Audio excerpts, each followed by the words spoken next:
من الطبيعي أن يعمل هذا الرجل في إصلاح الدراجات النارية، لكن ماذا لو كان فاقداً لنعمة النظر؟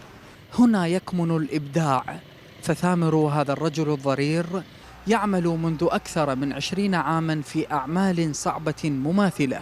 تركت الغرف، اشتغلت بالتصليح مال الدراجات 12 سنة حوالي ظليت والله 12 سنة. بعدين اتجهت للغسالات، يمكن صار تقريبا 4 سنوات هيك. كنت اروح يمه صديق اسمه ابو سجاد، فعلمني قال ثامر انت شو شاطر ليش تفوت هيك شغله وببيتك. فاشتغلت ببيتها صار 4 سنين. تجيني العالم بالشتاء اكثر شيء والحمد لله والشكر عايشين بيه.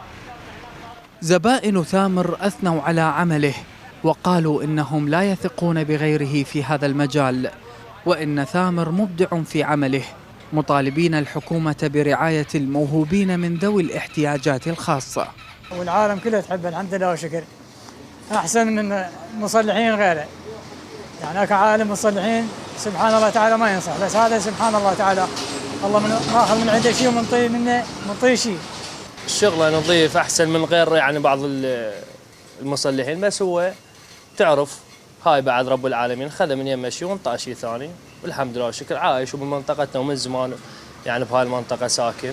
احنا نطالب هاي الحكومه ان تلتفت لهاي العالم، هاي العالم الفقراء مثل ثامر وغير ثامر، مثل توسيع اماكن شغلهم او يوفروا لهم غير مهن، بس بعد هي هاي حكومتنا.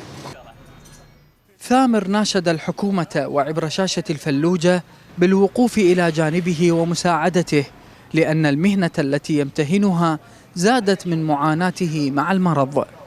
طالب الحكومة تساعدني، أريد المساعدة لأنه بعد ما أقدر مليت والله مليت لعبة روحي، أعصابي تلفت والله العظيم، أكب الصبانة إيش بيدي توقع من إيدي مرات والله العظيم.